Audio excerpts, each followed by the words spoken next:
Hi everyone, it's Sean. Welcome back to the channel. Voco Pro DVD Duet CD plus graphics. So we got a selector switch here that goes between AM, FM tape and disc. The dual tape deck. Looks like we have a record deck and a play deck. So probably have to operate this one independently of this one, or no, non-independently of this one. So play, pause, and then you can play on this one, or play, record, however it works. Customer said the CD player and the tape deck no worky. What is this thing? I bet this is this a karaoke machine? Let me look this up. Yeah, absolutely. Karaoke machine. You can get them on eBay for about $220. Okay, some of its parts is worth less than its components, I guess. $89 just for the top assembly. Voco Pro looks like you can get them for $609. All right, so I can see why the user would. The guy who owns this, why he'd want it repaired. Well, what I've done is I've just threw in a CD and a band that probably nobody has ever heard of. That's hopefully don't get any content strike.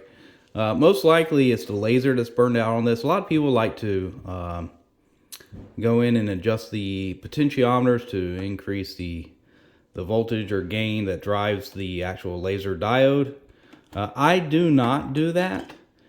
Simply because, whatever life you had on the laser diode, yeah, you've increased it, it might be working again, but for how long? It's me, I don't do that. It's better off just to replace the laser, and sometimes you can get the whole assembly for rather cheap.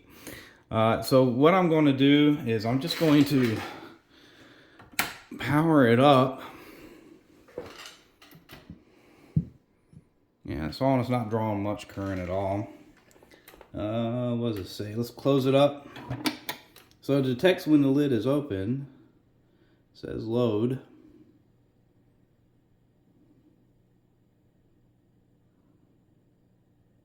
And it goes to no disk. Alright. So even if we... Yeah, it spins it once, but... doesn't seem to be reading it, so that spin stops and then goes to no disk. All right, let's go to AM. Yeah, I'm not gonna get any AM reception in here, especially without an antenna. So that sounds like AM to me. Let's go to FM.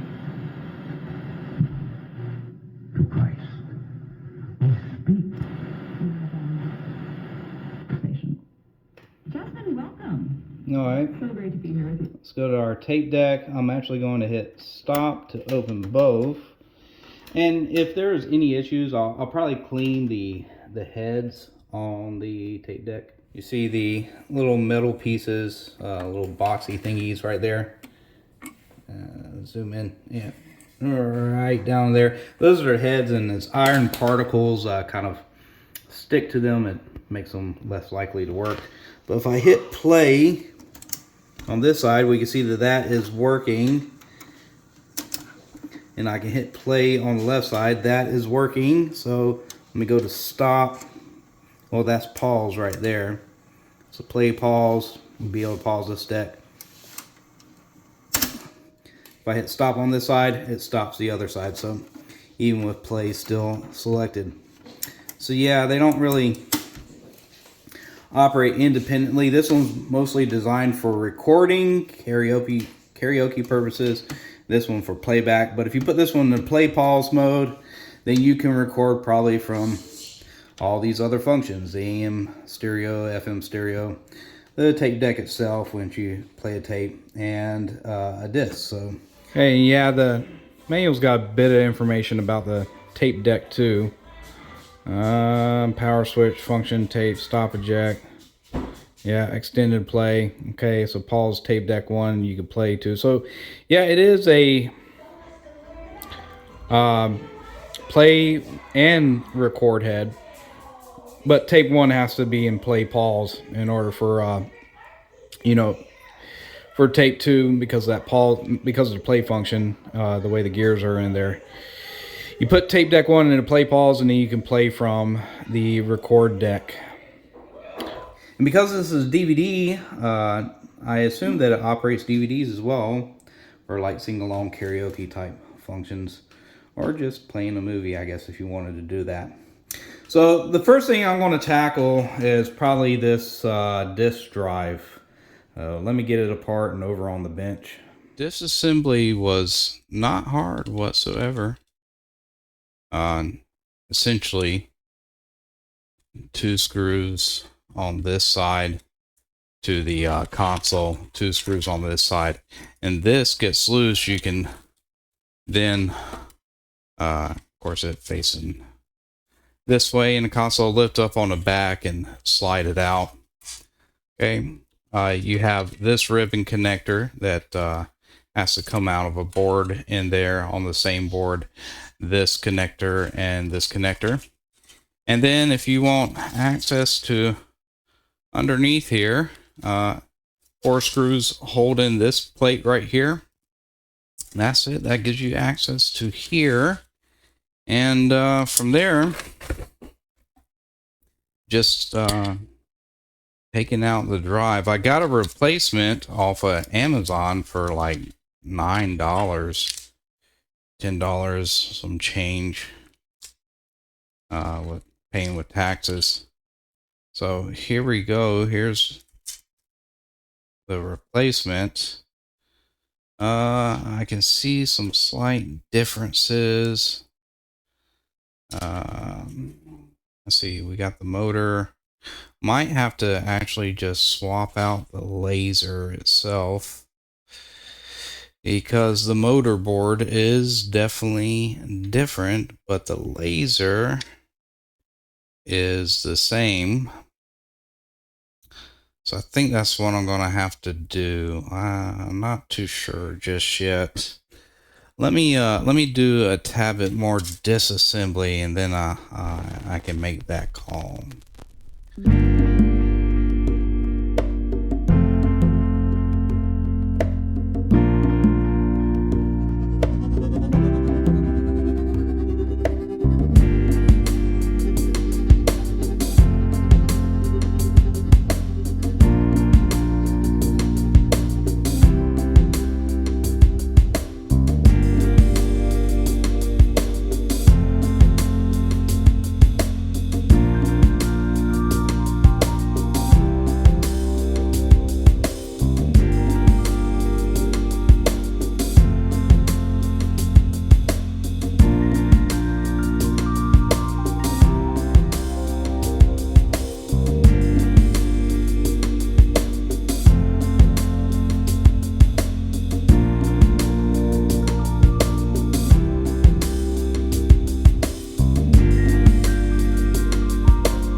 you'll see the disc spin a couple times, the light go on, and then it just stops and just says load and no disc. So after swapping it out, I was a little bit concerned because the blob that was on it was missing on the laser that came in.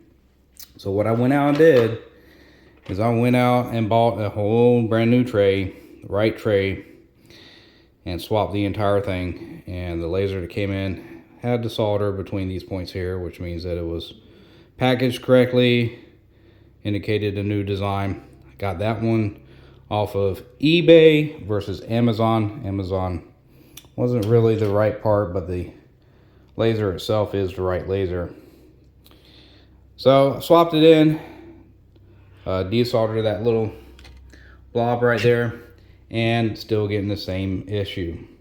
So I'm now thinking it's not the laser, it's got to be something else, such as, let me remove it, this board right here. So the ribbon cable feeds into that. Other two cables go here and here. So probably a potential that maybe there's something wrong on this board. Highly doubt it though, but at least I can take this board out and go over it with a fine-tooth comb and try to determine if I have indeed an issue right here. Now I got this board out, we have some things that are labeled. I'm going to check those voltages, so all things being equal, maybe I should have done this first before jumping right to the laser, but you get so used to doing certain things, you ends up biting you in the butt, most likely. Let's see, we got two rails, 5-volt rails, two grounds, and a positive 12 and a negative 12-volt rail. The cable that plugged into that one is this one right here. Those two red wires will be the positive 5 to black or green. Then we got the negative and positive 12-volt rail. Turn this off. Maybe we just have a power supply issue, so let me get a multimeter on this. Well, there goes the negative 12-volt rail. Let me check the positive 12. And there goes our positive 12-volt rail. Got that right there. Okay. Here goes the first of the 5-volt rail. And nothing right there. And then that last pin right there, last wire. Yeah, nothing there either. So it's safe to say that this is probably going to be a power supply issue, and that's what's taking out the DVD player. Maybe that's also what's affecting the tape deck that the user is mentioning about. Let me get this power supply board that we have right down there pulled out. We'll take a look at it over on the bench. Got it over on the bench, and it looks like somebody might have tried to do some maintenance on it in the past. See these dots on top of the capacitor? Most likely, these capacitors, that is, most likely these have been replaced at some point, or maybe they're old ones. Maybe somebody was working on it. We also have voltage regulators and everything else. I'm going to spend some time desoldering these caps, checking them. If any are bad, I'll replace them. I'll come back and annotate that. You know, just off the get-go, when I look at this first one right here, underneath the leg there looks like something that's kind of came out. So maybe we've got some bad caps. I don't know. It might be hard for you to see that. Yeah, it might be a little bit hard for you to see that on that one leg. But yeah, I'm going to get busy taking care of checking this. From there, we'll go with the voltage regulators. And whatever I find, I'll come back and tell you exactly what it is. So yeah, that one capacitor definitely blown. Rest of them check good. A lot of our voltage regulators on that power supply check good. But with that one cap replaced, I've replaced it with a 100 microfarad 35-volt Rubicon. I have, without a doubt, 5 volts back on the line. Let me pause this, and here goes the 5 volts on that first red wire. And that second red wire, 5.1 volts. Oh, even though that voltage rail is back, still presented with the same spin twice and not start condition. So I've definitely got more troubleshooting to do. Well, I've procured 4 different lasers at this point. 2 of them came in with a little bead of solder that protects it, that being missing, so I assumed that those were pulled out of a different system. Ordered them off of Amazon. Also found another website, ordered one off of outside Amazon, and the connector came in broken. And this 4th one came in perfectly fine. You know, regardless of all that, I could still swap the laser over and everything, but even after aligning the pots around 12, 1.2K top, 900 ohms approximately at the bottom, or even switching those 2 values around, because that's about approximate what you'd want for both. Yeah, I'm still not getting a reading. And then I went through and, you know, pulled back on these rails just to make sure, slowly adjusting, backing out each one to make sure that, you know, the lens isn't hitting the disc, etc., etc. And none of that seems to have made a difference. Replaced this ribbon cable, even though I checked it with the multimeter. That hasn't made a difference. Of course, you know that I recapped this because we had a missing voltage rail. I've looked over this board as far as other surface mounted components such as transistors, small little voltage regulators or transistors. Those aren't testing bad. Unfortunately, it's still not working, so I think this is primarily has something to do with one of these integrated circuits on the PCB itself. You've got several. Now, you can procure similar devices off of Alibaba or Amazon, and I have, in all honesty, tried to procure them, but then I get an email, and they're not exactly the same. It looks like they have the same ICs and stuff, but they're not 1-for-1 because the audio outputs might be missing. So this one has fiber optic for audio out. The ones I was looking at had that item missing. But yeah, every time I've tried to procure one, done it twice now, I get an email saying, unfortunately, our inventory is wrong and we are out of stock and we don't have them. So I don't think that, you know, this isn't really feasible anyways. I don't think this DVD drive, unless you just buy a whole new working one, which good luck finding out. Tried to find it myself, and it's, oh man, it's like, I think I saw one that was being sold at one point and it was way too pricey. Yeah, anyways. So the only thing I can really do now is kind of focus on the tape deck. We know that it works, but we do have a wobble at the beginning of our recording. I think that has to do with the belts on the tape deck. I'll probably take them off and put them in a pot with some hot water and heat up that hot water just to kind of reform the belts versus replace them. See if that gets, because it's only a minor issue. After that, the wobble at the beginning, it steadies out. But we can replace those and see how it sounds from there. Just in case if I didn't play back and you heard that wobble before, you'll hear it. That I want to do it, and I need to do it, and I will fully scream, and it does. Like I'll I don't know if you caught that, but you could hear the wobble in the voice on that playback. Yeah, they're really not in bad shape. Maybe some slight deformities to them, but you know, you just get them all in a pot and get the water boiling, and we'll see how that turns out. Well, I really don't want to leave this without working DVD/CD player.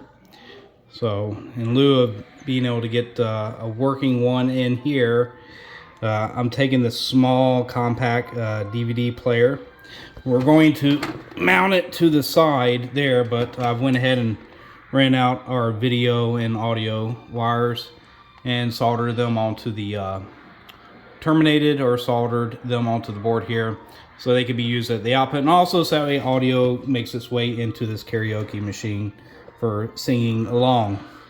So I'm going to finish prettying all this up and get it together, and we'll try it out now that I've decided to do this as well. Now today, regarding illegal immigrants. Yeah, I'm just going to do a quick recording, did some more cleaning on the tape deck. $5 million to illegal immigrants. Want to know how it's coming across. All right, we've got it rewound. Let's see how it plays. And by the way, I say all of this, you know, in light of the news that came out today regarding illegal immigrants, which I find just unbelievable with the Biden administration. $5 million to illegal immigrants. And that's sounding better on that side. Let me rewind this tape. We'll move it over to this tape deck and listen. I have one student who doesn't ride. He's come. Joe Biden's illegal. Yeah, they're pretty close. This side does sound slightly better than the record side, but you know, without having to dig deeper and replace belts and stuff, I'm not going to get into all that. The wobbling I was hearing at the original recording is no longer there, so I think we definitely have an improvement there. I spoke to the owner of the karaoke machine too, and you know, each one of these lasers and the assembly I bought off of Amazon or eBay or whatever, you know, they're not they're cheap, but they're not that cheap, if I can put it that way. If you're talking about like $10-20 a pop for a laser, I'd have to go back and look, versus a $5-6 find at a you know, a Goodwill or thrift store. I mean, it only makes sense to go, why try to fix this up here when you can just, you know, bring in a separate DVD player, slightly modify the system to bring the audio and video into the board that's in here, and you know, it's pennies on the dollar. But anyways, that's what I told the owner was the game plan after I went through you know, the ordeal of replacing that capacitor that was bad, bringing back that voltage rail, going through 4 total laser swaps, and we replaced the ribbon cable. Could have troubleshot that board more, but I'm pretty sure it was going to be one of those ICs on it. Tried to order one of those boards off of Amazon. Of course, they don't have anything exactly like that anywhere currently. So I got something that was kind of close using the same ICs. And of course, the supplier of that DVD decoder board said, we were wrong about our inventory. We no longer have these. So somebody is gutting old equipment and then reselling those boards. That's what I think is honestly happening there.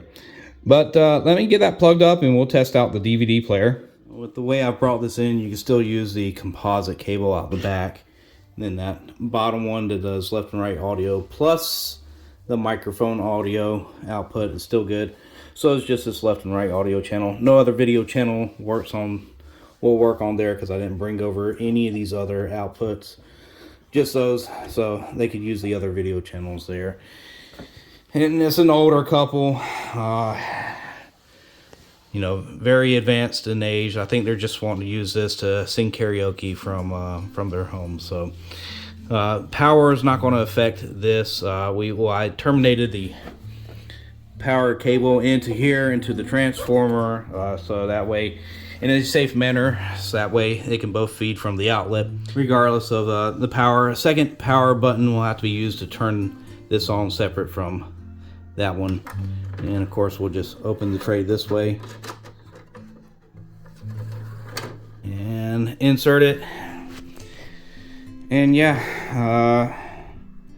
got a little remote for it as well. Seems to be reading the DVD. We'll see if it loads it. here we go. It is playing the DVD. Is my remote going to work? Oh, we got to put this down on DVD. Forgot about that. So, sound's there. And if we turn the sound down here, yeah, we got sound at the TV too. I'm gonna call that pretty good. Okay. Well, there you have it. That's going to be the DVD Duet Voco Pro. Not back to original per se. I would, you know, but we were able to get a working DVD player in there and clean up the tape deck.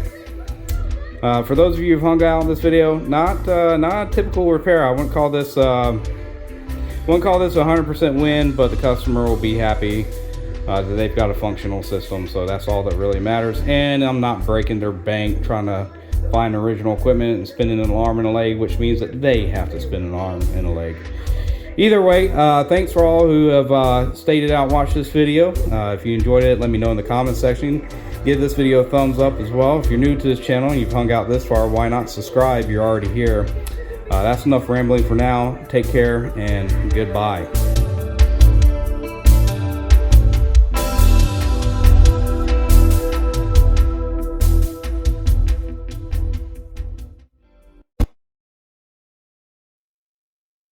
Bark.